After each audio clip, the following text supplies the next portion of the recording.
Thank you guys all so much for coming here. I do appreciate it. We have the rare and very exciting opportunity to have an amazing, brilliant, groundbreaking designer in our midst. Let's all put our hands together for a quick word. Wow. Some high praise. Someone hit the lights, because everything I do is black and white, so this is going to suck otherwise. And you're not going to look at me anyway, so. Yeah, thank you, Alexis, for hooking this up and for having me over. It's always like super flattering to be asked to speak about my work, if weird.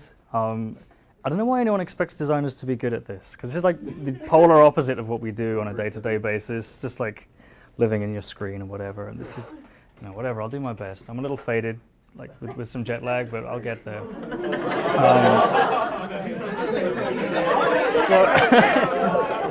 Does it mean something else here? Am I like, it's just like a generation gap shit, right? So I don't ever assume like, you're all here, which is good, but I don't assume like anyone ever knows anything about me or who I am. So like, super briefly, this is me. This is where you can find me online. Keep in touch. I do always get back to students, like, because I used to, you know, I emailed a lot of people when I was starting out, and I think it's really important to like keep in touch. That's me on Twitter and Instagram. I'm gonna like blow through super briefly. This is kind of where I work. It's like this weird janky rope factory in Brooklyn. It's like 1,000 square foot that I share with a photographer. Never ever looks like this. This is totally the client-friendly beauty shot. The amount of shit behind the camera on each of those photographs is kind of embarrassing. It's like a multifunctional space, like that by default, you know, the kind of work I get asked to do is very diverse, so I have to have a lot of flexibility in the space. I knew I couldn't get like a, you know, just like a Manhattan kind of desk space. That was never going to work. I needed like a place to work and build shit. So that's like the space. Everything's movable. We can kind of do whatever we need to do with it. And again, like, I don't know if you know what I do. So I have this like 60-second reel. I'll be honest, I paid good money to have an editor put this reel together, so that's why I'm showing it, just because I paid for it. It's like 60 seconds, and you know, you don't have to listen to me for like a little bit longer.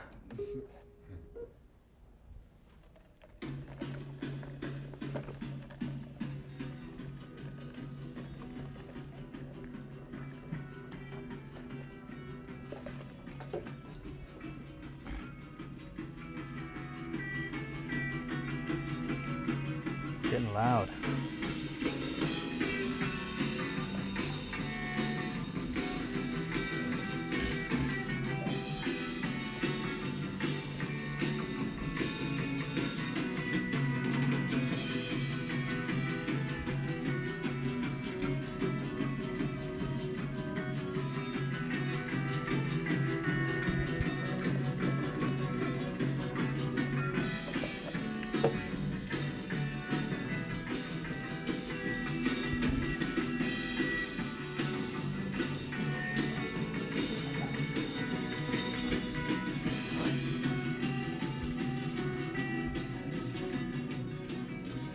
And that's it, I'm done. Thank you very much. I'm going home. Sorry about the compression there, it's a little janky. Just gonna flick back to this like fancy schmancy client list. So a lot of these guys sort of come to me for different things. Some of them think I'm like some of them call me a designer, some of them think of me as like a typographer, as an illustrator. Some of them as like a video director or an art director, or you know, just a fabricator sometimes, just like a maker of things.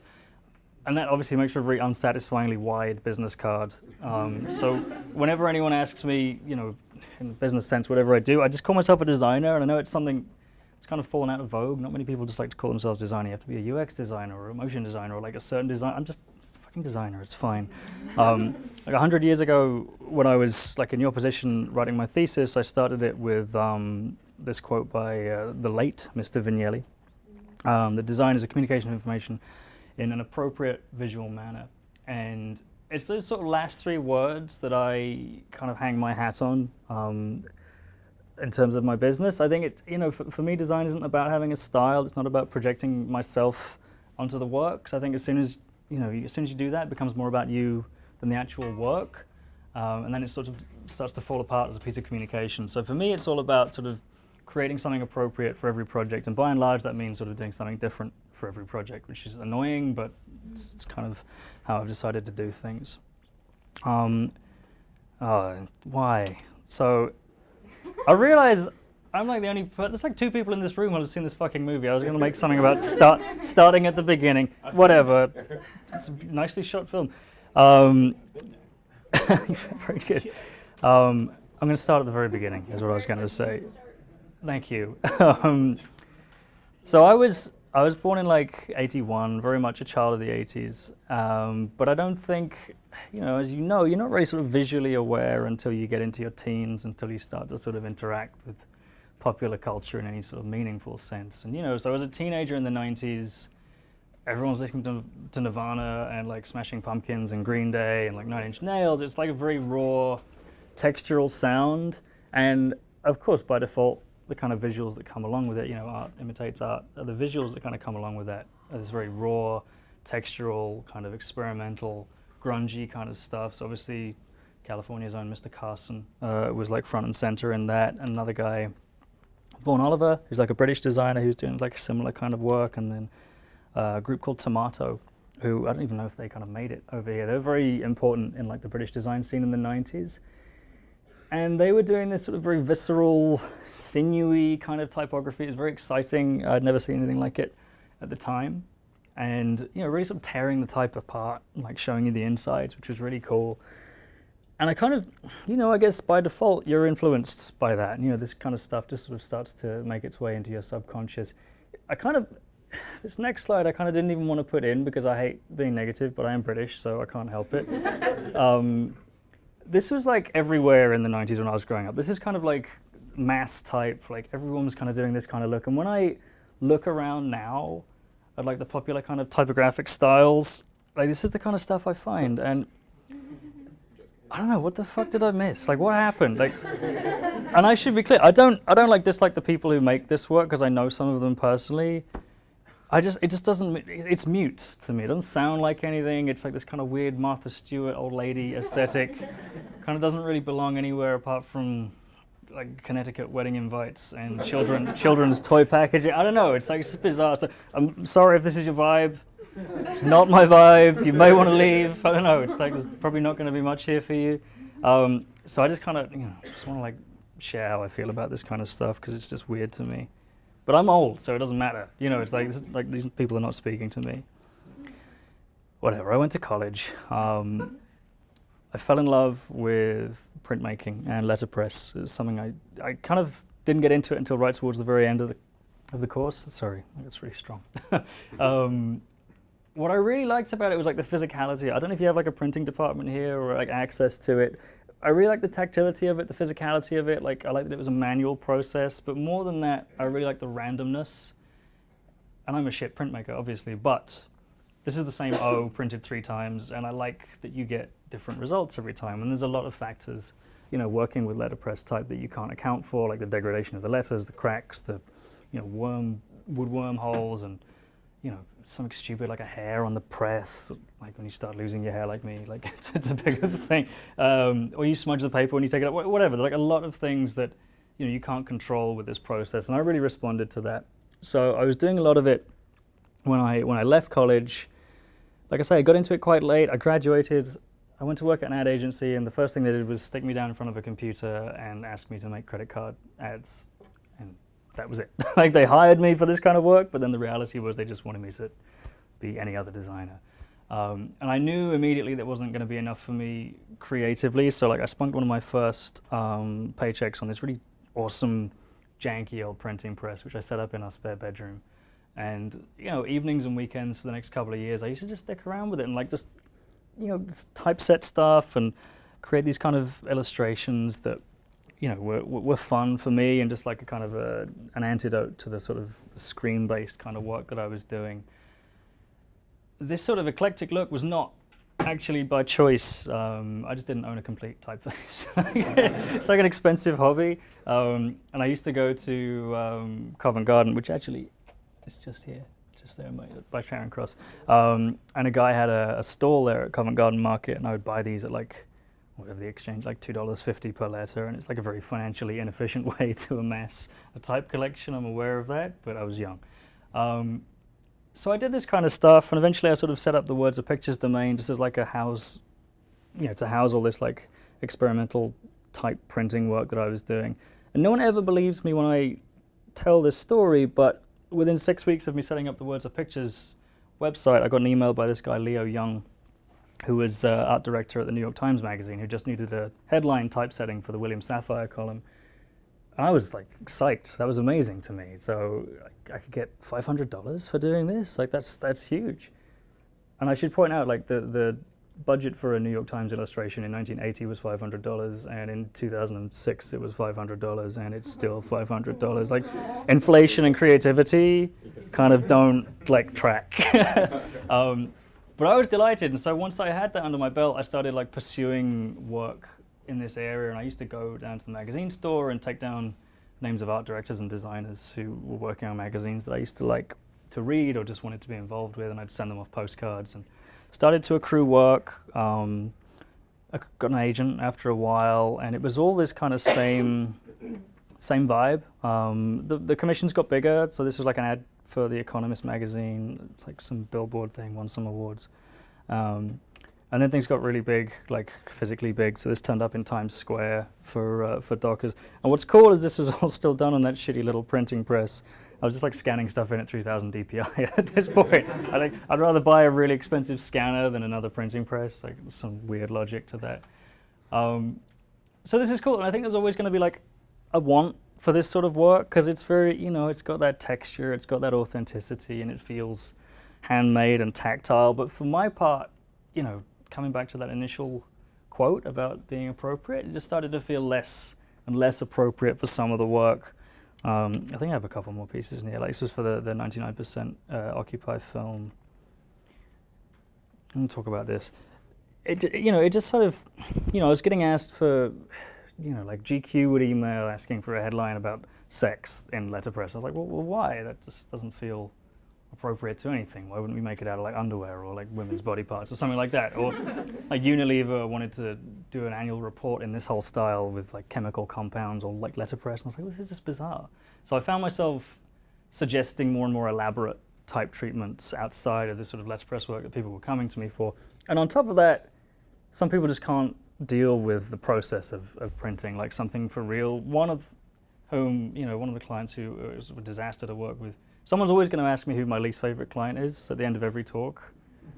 And I'm not coy. Macy's are a fucking nightmare.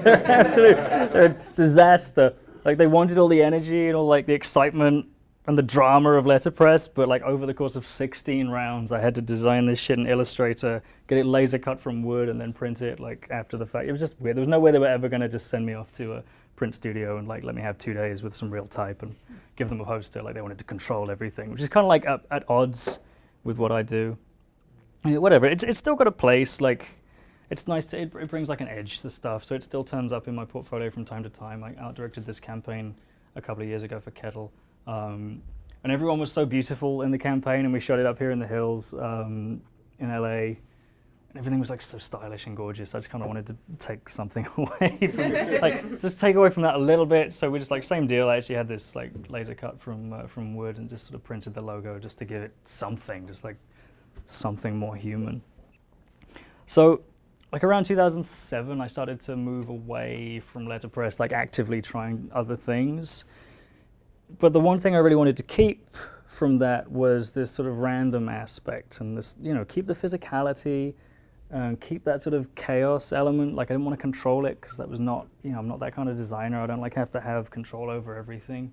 So I started to just mess around with other ways of kind of image making and just kind of other processes and sort of juxtaposing this sort of clean, classically designed type with various processes. So like this little, there's like 4 things I do in my portfolio. It looks diverse, but there's only ever like 3 or 4 things that I actually do. This is one of the things that I do, is like throwing type up against various processes.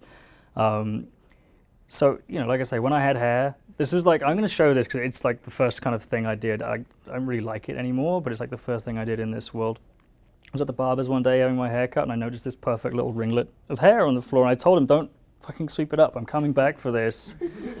I went back like 30 minutes later with a couple of rubber gloves and a plastic bag, and like collected all the hair off his floor and started just throwing it around on the scanner, and thought it would be cool to sort of like brush it in. So this is like 10 years old now, which is weird to me. Like I was only thinking about that earlier. I was like, shit, this is 2006. This is old.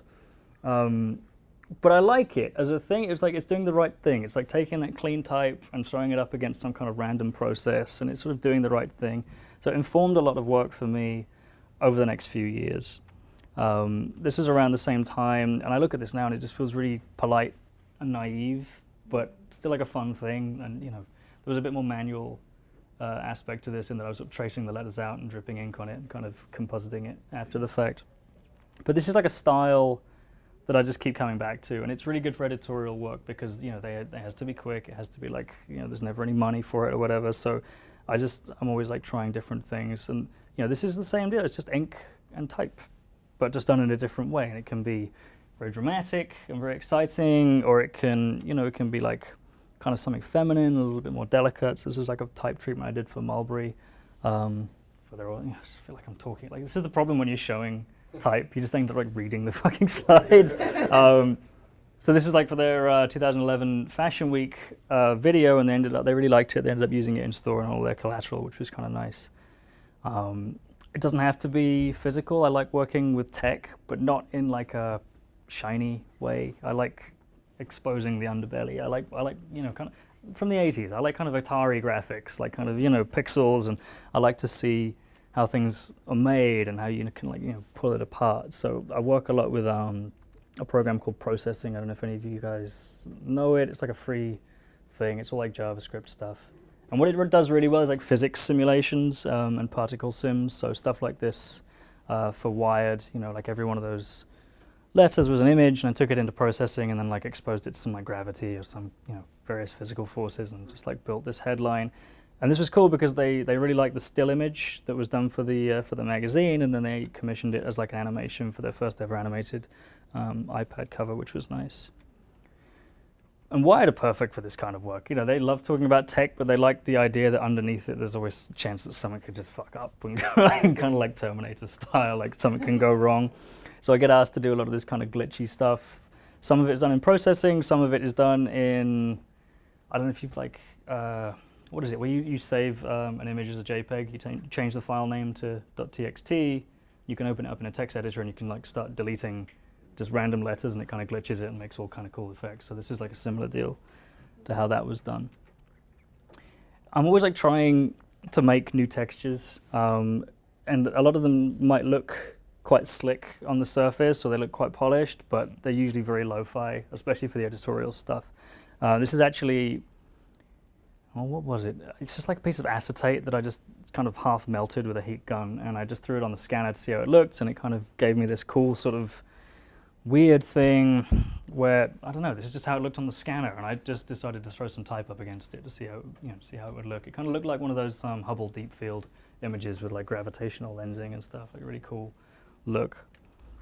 And this, like, I don't know, everyone asks how this was done, and it was just 6 or 7 sheets of paper over a scanner, like wafting them around while I scanned it, and it's like looking up through the pages, and it kind of created this cool interference pattern.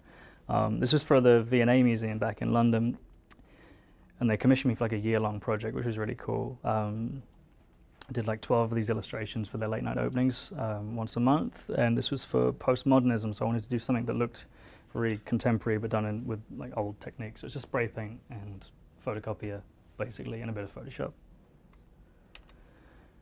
And this is like brand new. This I just did for Creative Mornings. I don't know if you must have them right around here. The Creative Mornings guys, like Swiss Miss, Tina Eisenberg set up this thing. It's like a get together similar to this, but in the morning, and you just throw on bagels and coffee, and like, I know there's definitely a couple around LA. The theme, it's like a global thing, and they have a monthly theme for the talks. The theme for May was reality, and I did this sort of weird illustration because I'm all about science. You'll get this as we go through. I'm all about like theoretical physics and stuff. I kind of wanted to play on this idea of alternate realities. So I drew each letter on the same grid, just like a really simple 8x4 grid, and but I wanted every letter to be very different. And the look You know when you have a photo on your iPad and you rotate it and there's like a lag and then it rotates? This is just what this shit is. I was just like photographing that just to see how it looked as like a long exposure, just like capturing it, rotating and distorting on the screen. And then obviously, you know, build those together into this headline. And then some stuff looks expensive and it is. Like this is like the ultimate sort of thing for, you know, this sort of taking this idea of juxtaposing clean type with a process. This is kind of like the ultimate realization for it. It's a little old now. This was like, what was it, like 2008, I think? The genesis is kind of weird. I used to live in a pretty shitty area in southeast London, and I was walking to work one morning and this Chinese takeaway had its window caved in by some kids the night before. But there was all this like vinyl typography sort of just hanging there on the broken glass and all over the floor, and like some of it was torn and like the big logo was ripped in half. Like, oh, that would look so cool. Like, can you imagine like how cool that would have looked? So I decided I wanted to like do this legibility experiment to see how far you can push type on breaking glass. And I approached this kinetic still life photographer in London called Jason Tozer, just like kind of had this idea, would you help me shoot it? Like, I'll pay. And he's like, oh, come over, it's cool. So I just paid for the type to be screen printed, and Jason gave up his time in his studio, which was cool, and we set up in full-on Beastie Boys white overalls and like got a catapult and some pool balls and just had some fun. And you know, it's just a couple of it. We took like 25 pictures. It was like a really cool thing. Very, very therapeutic day at the office for sure. So like the majority of all that work is done kind of alongside agency life. I only really left in 2011, like full-time employment, set up on my own. I don't know why I'm mentioning that. I'm not looking for a round of applause or anything. It's just a fact. I'm just like mentioning it. It's just a thing. And this is like, I don't know, this is like another thing. So 2014 was an unusually productive year for me. It's like I had a kid and like my first solo show and like wrote a book like in 2013. It was like a weird, I don't know, lit a fire for me. This was a cool project for me personally. I was down in the southwest of England for a wedding and decided to visit Stonehenge, which is appalling that I'd never done that. I lived like in England for, you know, like 27 years, like never visited Stonehenge. I was kind of blown away by the gravity of it. Like it was a really cool site and kind of inspired something. Like I'd never really touched on my heritage in my work, and I kind of wanted to learn a bit more about it. So I sort of researched, you know, 5th century British language and practices and like pagan and heathen tree worshipping rituals and stuff like that. And a lot of the words that they used are out of, you know, there's some of them are still with us, but it's like kind of a dead language. I also learned they didn't like to write anything down. So I kind of wanted to take this idea of tree worship and the idea that they didn't write stuff down and kind of bring those two elements together. And I had to learn a whole new technique for it called pyrography, which is, you'd have seen it in the reel up front, which is just like basically a soldering iron but with nibs. You kind of burn this into the surface of the wood. So it was really cool. Like some of these were like 3 feet wide, and I had a show at the Type Directors Club in Manhattan.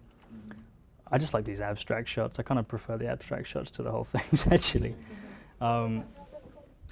Pyrography, it's called. It's really cool. It's very like therapeutic. Again, just like nice. You kind of have to zone out. It's very slow.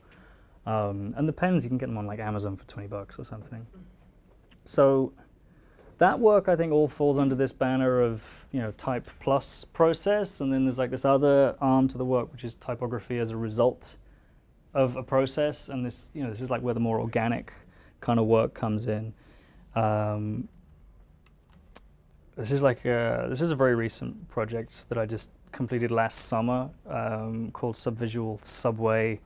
I don't know where it came from. It's just New York's horrible, and I kind of decided to ride all 22 of the subway lines, swabbing the handrails and the seats with these sponges cut into the shape of the letters of the lines. I thought it would be cool to grow the bacteria, like grow the letter of the line from the bacteria that was found on it.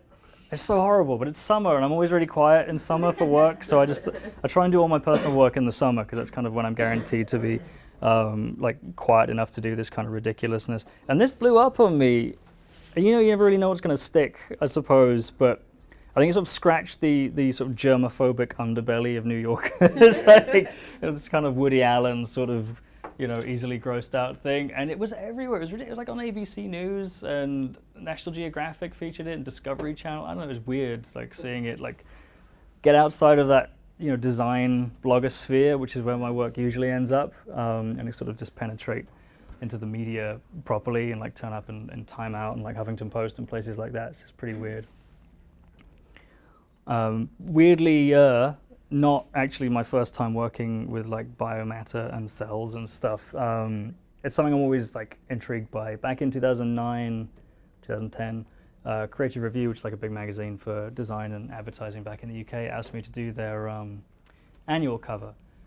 And they sent me some references from the previous years, and there's always a format. It's always like a capital A, and that's it. You can kind of do what you want with that.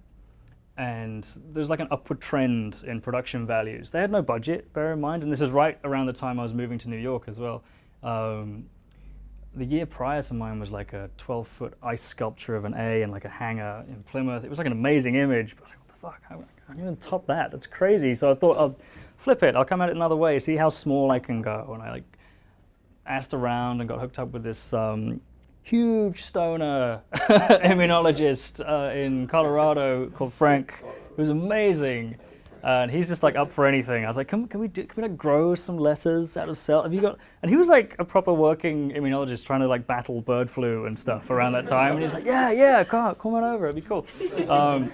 So we just tried some stuff. So this is like it says the USA actually. This was made from a Made in the USA stamp on the side of a microchip. These are actually Chinese hamster ovary cells, which kind of grew out into this cool kind of pattern, which was cool, but like really hard to control. So we ended up working with like more innocuous stuff like pollen, and we're trying to find various little tiny A's. This is like the little A in the computer chip again, and we used it as like a mold to cultivate cells. And the images they went with are actually kind of boring, but there's a cool process to it. It's like these are not the most fun ones that we produced, but like whatever. It went live, and that's the important thing. So sometimes people come to me with a solution already in mind, and they just kind of need me to make it more interesting. So Macy's again, God love them. This was the first time I'd worked with them actually. They wanted to do some light writing, so original for their July 4th fireworks. And I was like, well, I'm really into it. Like everyone's got that in their portfolio. I was like, well, if I can come at it in an interesting way, then I'll do it. Like I'll sort of throw some ideas at it. So I went down to this like cool lighting store in Chinatown and just bought loads of bags of different colored LEDs and like watch batteries and magnets, and kind of built these little colored arrays. And just, this is really sad actually. This is before I had the studio. This is done in my living room.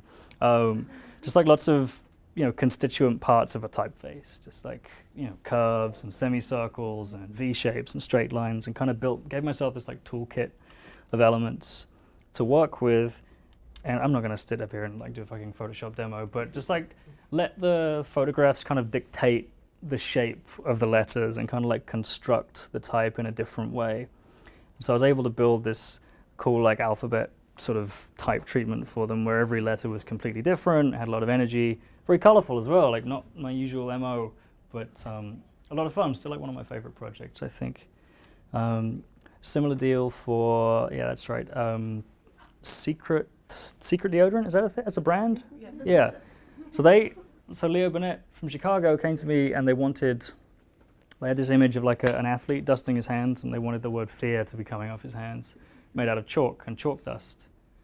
And they didn't want it to be CG because everyone likes to have a story, and we can talk about that later on. So I don't even remember whose hand this is, like some assistant.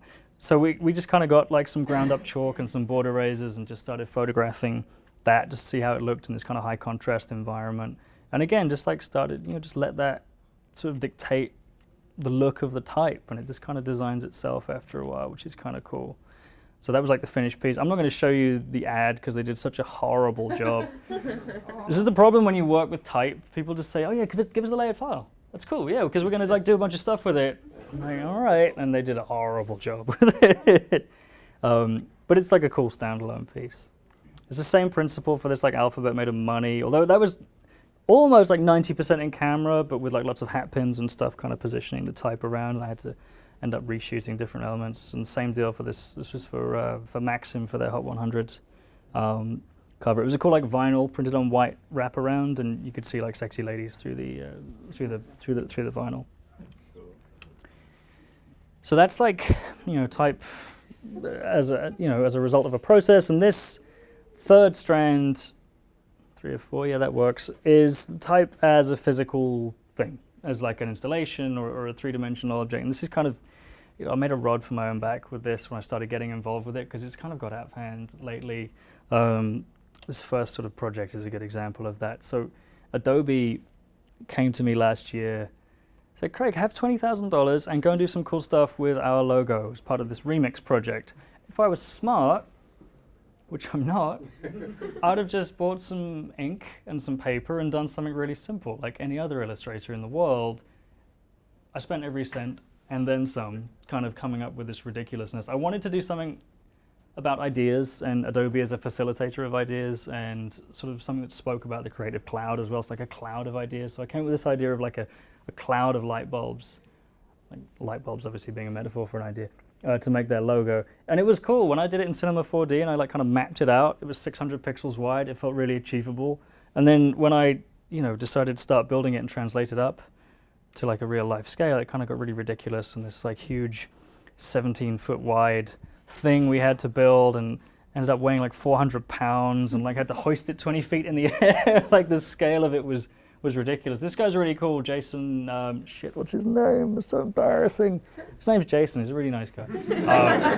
He runs a fabrication house, like a production company called Treatment Studios down in Gowanus in Brooklyn. He's a friend of a friend, and I just kind of hit him up, see if he'd be interested in helping me realize this, because I had no idea how I was gonna, like I'm really good at running my mouth and coming up with an idea, but with no idea of how I'm gonna actually facilitate it. He's kind of one of those people who can help me facilitate it. So it was actually really lo-fi the way we did it. We kind of live streamed a camera and masked off the Adobe logo, and we just like lowered, the light bulbs down until they sort of fit in the thing. And then once you take the mask off, you have your final shot. But it was all done with anamorphic perspective, like in 3D. So off to the one side, it looks like just like a cloud of light bulbs, and then when you come around the front, you get this cool like Adobe logo.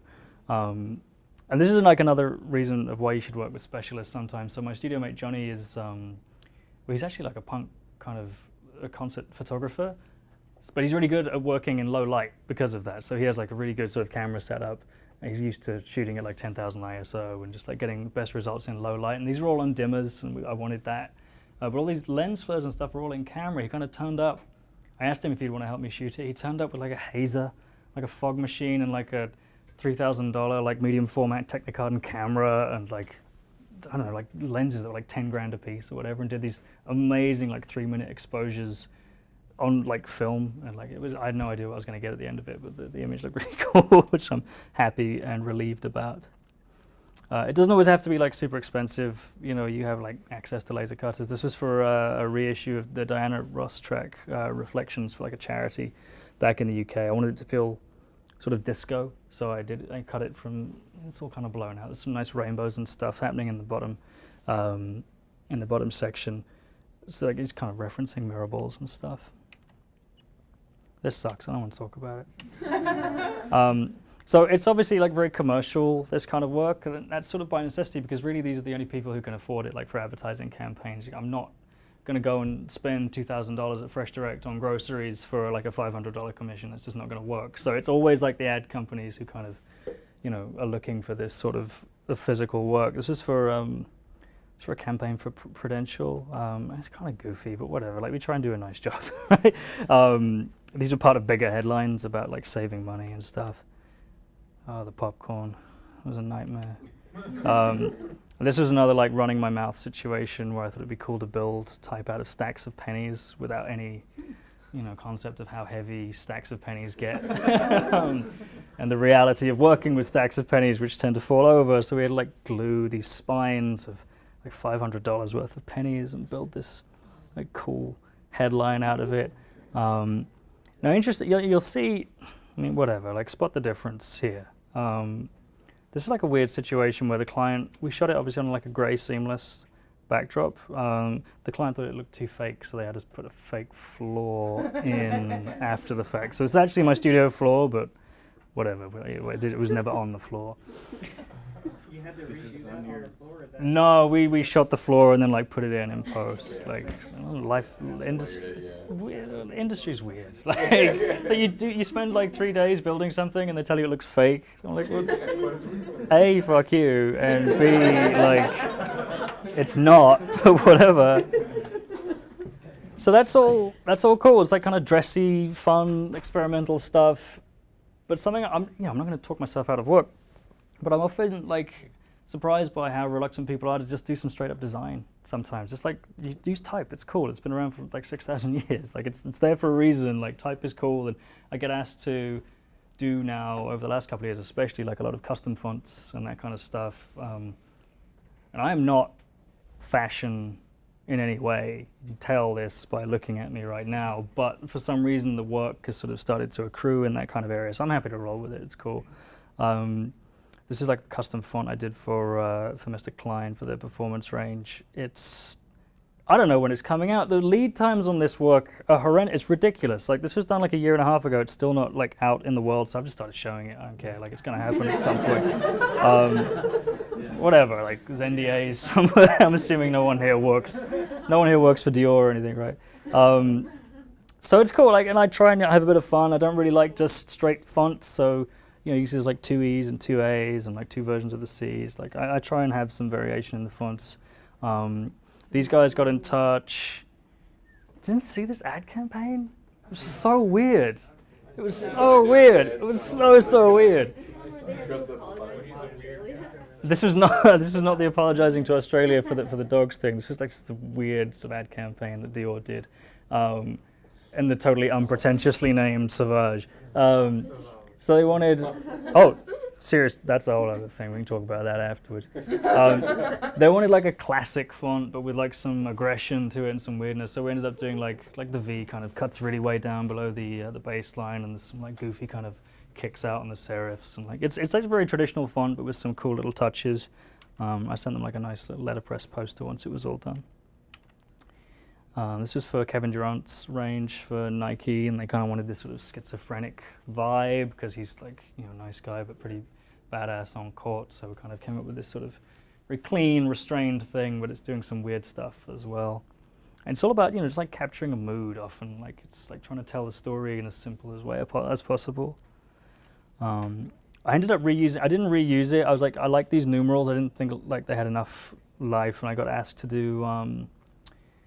Like a watch face design for Android Wear when they put these new smartwatches out last year, and they kind of gave me free reign. I thought it would be cool to do something inspired by like the oldest watches, so like sundials. So they wanted to use the technology as well in some way. So this sort of takes date and time and GPS location and casts like shadows from the numerals, which was really cool. It's got a night mode. I think I've got a little fun video. So they hacked it and they made it open source now, so you can like mess around with it. It's like a little video they put online.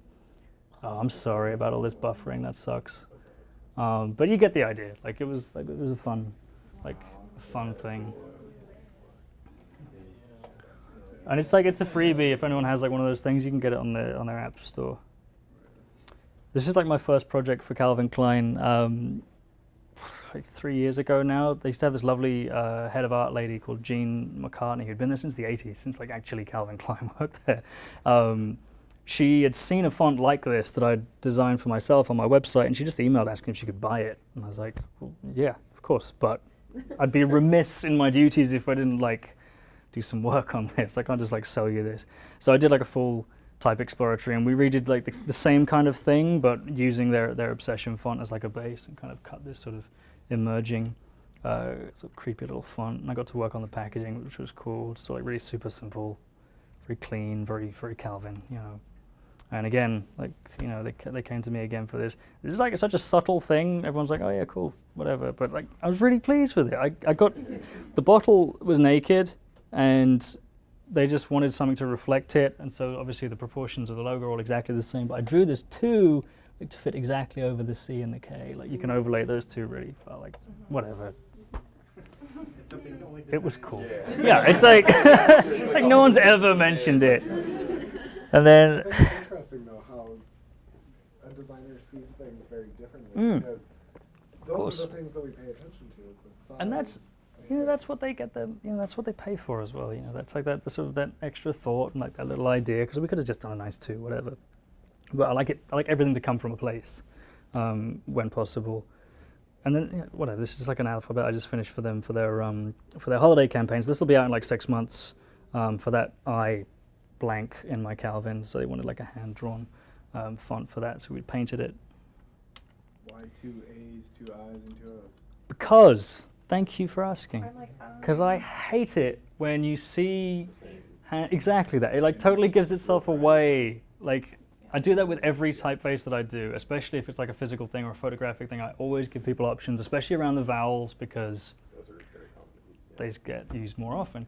And I think it sucks. Like if you see like one of the like all those shitty like fake letterpress fonts that you get all over the place, like the freebie ones, like as soon as you see 2 E's next to each other and they look exactly the same, it's like you've given it away. Like it's all like It's not that it ever mechanical, looked like a font, like that it ever looked like it was letterpress for real, but like you've totally given it away now. So I always try and do like multiples and like variations when I'm doing a font. And I'm assuming that you do it using the same process to affect the unity, but Yeah. you don't feel that having 2 separate E's affects the unity. No, I think it adds to the variation. I think if you're trying to do something that's supposed to look like it's done by hand, you know, they asked for an alphabet, so I gave them an alphabet. Ideally, I'd have preferred to do the headlines, but they didn't know what the headlines are going to be. So they're like, all right. So you have to give them what they ask for. So I've got this like section here about music, which is kind of a different thing for me, and not my music, because that's something that's consigned to garages from my teens. That's like not listening to that shit. I really I think like most people, like music and packaging for music is one of the reasons I got into being a designer. I think it's probably the case for a lot of people. It's just such a visual world, and it's kind of the stuff that becomes a part of your life. I mention it because, like, they haven't changed for you, but they've changed for me. You used to have this like foot-wide canvas that was cool, and it was something you held, and you'd get a load of them on a shelf, and it would look awesome. Now your canvas is this 200 pixel wide square on the iTunes store or on your iPhone or whatever, like however you're looking at the music. Like it's a difficult space to work in. It's tiny, and you know, for my part, I just don't think typography has the role that it does in the rest of my work. So when I take on music projects, it's usually with a view to creating something different. It has to be something iconic and clean and graphic, and that's something that has stand out in this like very busy space. So you know, I think people are always surprised if they come to me with like a commission for an album cover, and like the last thing I'll suggest is type. I just don't think it's like, it just doesn't have that same power at this sort of scale. This was for I don't know if you know these guys, Savages. This is their album that just came out in January. They've been all over the place. They were on like Ellen. They're like a full-on punk band, and they were on Ellen, which is like bizarre. I work with the guy. It's ridiculous. I work with the guys directly. The girls. It's all girls. They're great. While they were on tour in Sweden, this was shot on an iPhone, like against a window. Retouched it a little bit, but it was like a very like stark kind of raw image, which speaks really nicely to the music. We didn't retouch, like she's got like a little scab here on her wrist, like it's cool, like, and she's got a bit of tattoo peeking around. It's like a nice image, and it's like it's whatever here on the screen, but it's like when it comes into the wild, and like when you start to see it out and about, like on a billboard, and you realize how noisy the world is. It's cool to see something clean and like strong and memorable, and like when Kimmel flashes it up on screen when they're about to go live, it's like becomes like a thing, just like an icon that you can remember, and then when you see it on the iTunes store, it's like, oh, I remember that, and you can like click it. So that's kind of how I approach all my music packaging projects. This was for John Hopkins, the British dance electronic musician. His thing, I don't know if does anyone know John Hopkins over here? Yeah. I like this cover. It's a great album. Every time I'm going through my Spotify, I'm like, okay, that's Hopkins. That's good. That's good. We win. That's it. He's a weird guy. He's worked with Coldplay and Brian Eno, and he's done like 4 of his own albums. And Instrumental. Yeah, and he did the soundtrack for that film Monsters a few years ago, like the whole score for that, which is cool. So this is like his 4th studio album, and his whole like shtick is he likes to take incidental studio sounds, like the squeak of a guitar string, like he really blows in on it and like strings it out and makes a single note out of it, and then like starts to write tunes and then uses that abstract note. And he kind of does that for every. It's really cool. Like he does that for every instrument on the album. I like this idea of blowing something up, and like a fusion of styles. So we came up with this idea of photographing like various chemical reactions under a microscope. So this is actually food dye and salicylic acid at like 10,000 times magnification. and it kind of made some really cool shapes, basically. There were some outtakes. I got a couple of other shots that like equally interesting, but not quite the right vibe. And we didn't really know what we were going to get. Like I worked with a biochemist to shoot this, some contenders. But that album cover was like one of the earliest things we shot, and I loved it like straight away. I was like, oh yeah, that's it. That's the fucking album cover right there. So Domino, the label, were delighted with it, and they teamed up with Vice magazine and the Creators Project, their whole thing, and they commissioned a series of like 10 response videos, one for each track on the album. They were going to be used as live projections in the background. I'm kind of nervous to show it because the buffering's been shitty on here, but you can see it on my website in HD. So I didn't do that. I would never do that. Let's be clear. It's gonna suck. Well, I'll show a little bit of it.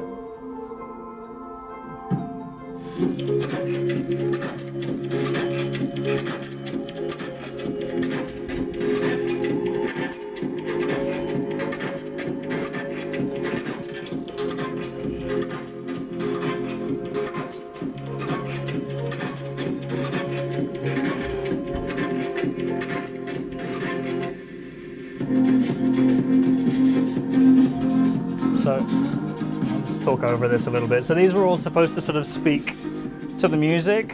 John has like a kind of synesthesia. He sees a lot of colors and stuff when he's writing the tracks, and so he told us about the shapes and things that he was seeing when he was writing the whole album, and we kind of tried to reinterpret it, and I worked with Lyndon to sort of create these setups that, you know, reflected that and kind of spoke to his sort of internal visualizations of the tracks.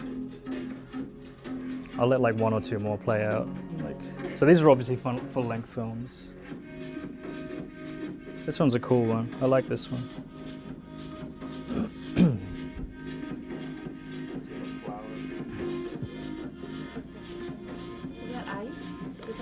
It's another kind of acid, kind of crystallizing between two slides, kind of drying out. So this is all stop motion.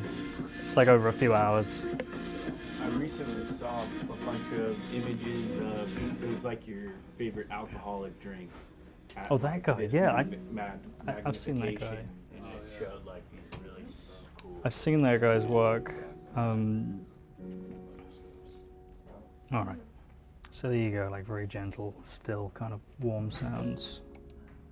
I'm gonna carry on. I should probably stop that, right? So it doesn't have to be like for Domino. This is like my buddy's band. Like I'll take on lo-fi stuff, as I don't care. Like if someone wants to work with me, I'm into it. But this is like the same idea, just like a really bold, strong graphic. This is for his band's first studio album. They just put their second out, trying to get some traction. This is like a different project entirely. You know, it's cool that I get asked to work with EDM musicians and these guys who like this classical male kind of quartet who create contemporary rearrangements of like 16th century German chamber music and sing all over Europe and all like these crazy cathedrals. I met with them about the project in December of whatever it was, 2014. They were singing at the St. Mary the Virgin Church in Times Square. And I just met them to meet with and talk about the project, and we branded them and like did this custom font.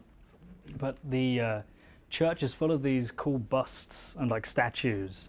I was like, we've got to do something. Like we've got to do like a contemporary reinterpretation of that. So the next time I met up with them, I took this like $200 3D scanner and just kind of did some like janky, quick scans of the guys, and they're all like super, like very well spoken, like middle class. I don't know, like they just had no idea what was going on, but they were good sports and they got into it. And I created these cool, like very slick, sort of porcelain kind of impossible structures where I messed around with them. It's kind of blown out there, but like twisted them and like fucked around with them and like kind of created these like weird sort of modern busts for them, for the singles from the album. It's boring when you talk about that. So here's some type, but whatever, it's Usher, so it doesn't matter. Like if you have someone like that to work with, you can kind of get away with it, I think. Because like even when, can I zoom out? Doesn't matter, I was gonna make it tiny, but you see what I mean? Like it has to be strong, it has to be clean, it has to be graphic, and ideally you're gonna work with someone recognizable if you're gonna work with type. Music is cool because it always gives me a lot of opportunities to sort of try other stuff. So this is for a British composer called Ryan Teague. he's like a classical musician. He created this very long, very dry album called Field Drawings, which, whatever, like it's not the kind of thing I'm going to listen to, but I appreciate the artistry in it, and it was, you know, interesting to listen to and cool to be asked to do it. And I like the idea of field lines and magnetic fields, so I kind of created these spheres of like sort of generated random magnetic field lines and created the album cover like that. And he was so psyched with it, they asked me to direct a video, like my first ever music video came off the back of this, and I wanted to do something with magnetism again. And the track, well, I'll play it. It was very kind of plinky plonky, sort of broken music box sort of feel, and it felt very icy. So I worked with the same guy as on the John Hopkins project. I sort of approached him with this idea, like, can we like do something making ice dance? Like, is that possible? Like, can we do something with it? And he came up with this insane setup where we had a needle with like 2000 volt charge running into it in like a hypercooled chamber that we pumped moisture into, and the water droplets aligned on the electromagnetic field lines and kind of froze in midair as they did so. It's kind of like frozen lightning, effectively. It never been captured on camera apart from outside of like MIT. And we did it in this guy's basement for like $200. And it was a cool project. I'm not going to play the whole video again because it's kind of too long. I should turn it up a little bit. So you'll see the track. I think it's like a really nice sort of match for the track. It's going to be louder than you think. I'm sorry again for the buffering.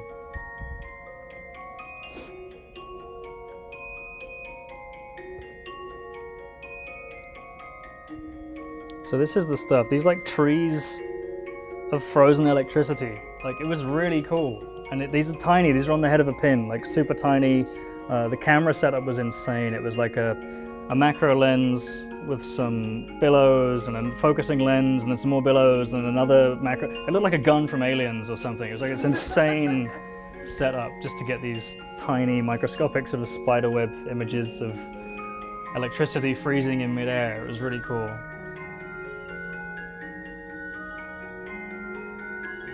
So this ended up in like Google's Science Film Festival. It won a couple of awards in its category, which is cool. Anyway, weird, but like a fun, like experimental process.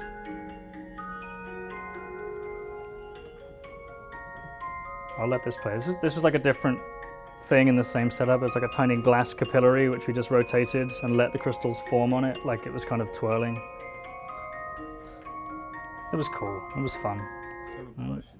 Yeah, You shoot. said you did that like in the basement of this guy's house. Literally. So when you realize like, oh, we can do this, is that this product here, or did you kind of That's take that Pretty into, much like, a it. studio I went and down. recreate it? So Lyndon's based in Philadelphia in this proper like McMansion suburban house.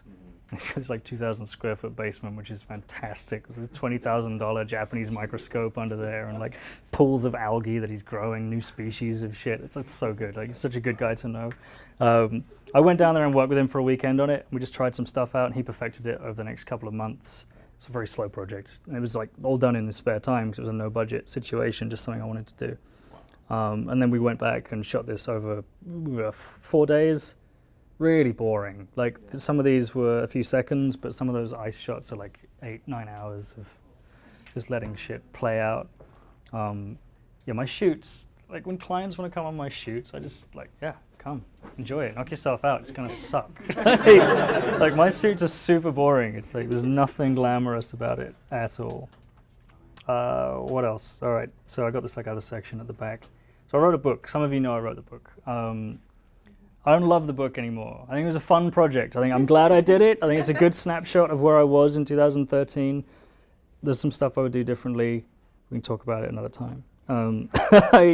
I set up the studio in 2011. I left. So I'm going to talk about how I ended up here.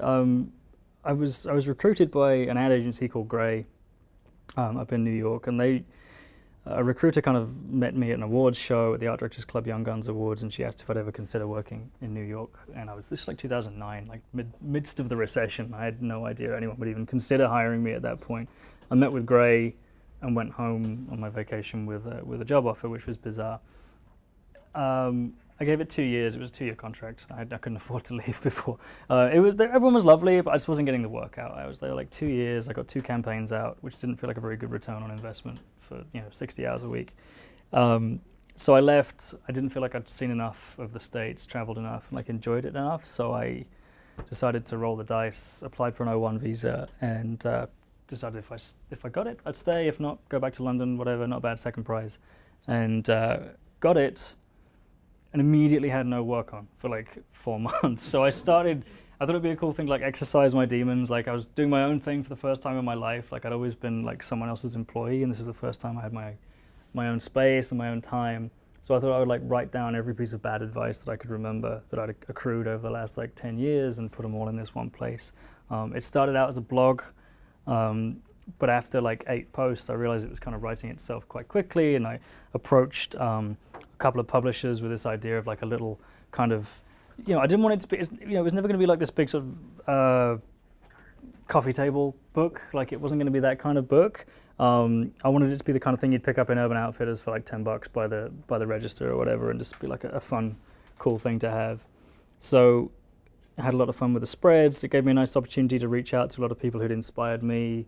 So like Sagmeister's in there with a little quote, and David Carson's in there. In fact, he's other people whose work I really admire, who, when I was sort of coming up, were sort of gracious enough to contribute, and that sort of validated the project in my mind. So I'm very like pleased I undertook it, and it was very unexpected of me. Like no one was expecting my first project as a freelancer, as a solo individual, to be a book, which is just like weird. It's like, what? Like really? Like you've been doing all this like type illustration, and then you decide to write a book. But it's cool. Like when you do unexpected things happen. And this, I'm gonna beat my little chest here. Like bestseller for like 3 months on Amazon. It was like this bestseller. I didn't make any money on it, I'll be honest. Like it's not, you don't write books to make money. But then even weirder stuff happens, and it kind of took on its second life after the fact, and it's still turning up, which I didn't set out with any expectations on it outside of just writing something for myself as like a note to my younger self, just avoid all this shit. And people really responded to it, and it's still turning up. Like people bring it along to talks and get me to sign it, and that's awesome. Like I'm really flattered by that. And then I was watching like Sopranos one night. Yeah. I literally only just finished watching The Sopranos. I'm busy. Yeah, it's really good, yeah. really good. My phone starts lighting up one night with Twitter notifications. I was like, what the fuck is this? And this guy started tweeting quotes from my book.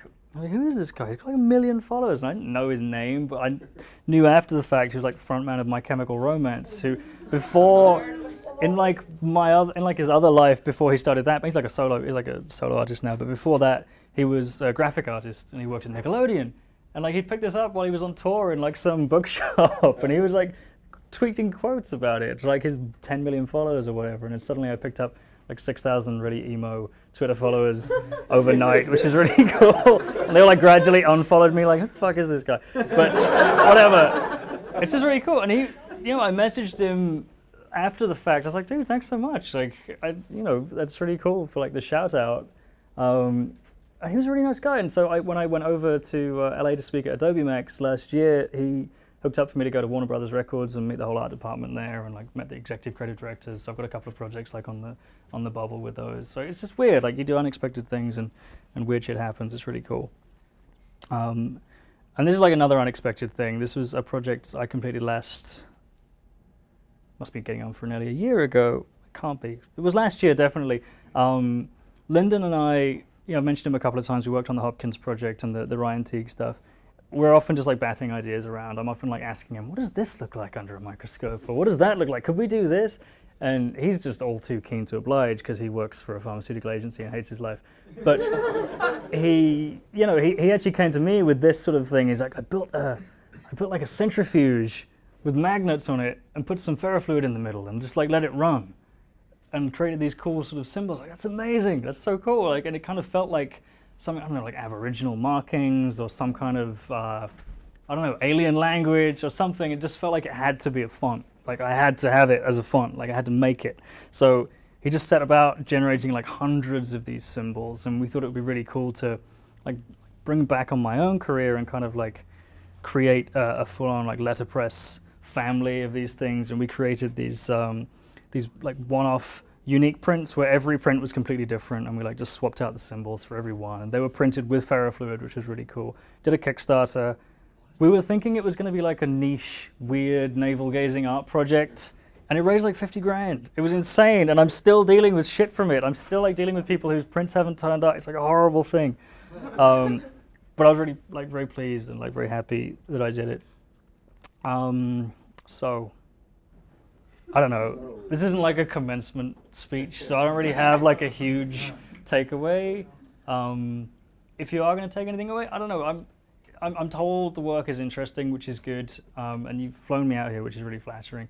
I think if you're looking to make interesting work, don't try and make interesting work, because it's just not, that's not how it goes. I think you have to look into yourself. I think you have to pursue the work that you're interested in, and work that you know, like things that you want to learn about. And if you can take people on that journey with you and like, you know, learn new things all the time, whatever it is, like eventually people will start to respond to it. That's all I've got. Thank you very much. I'm done.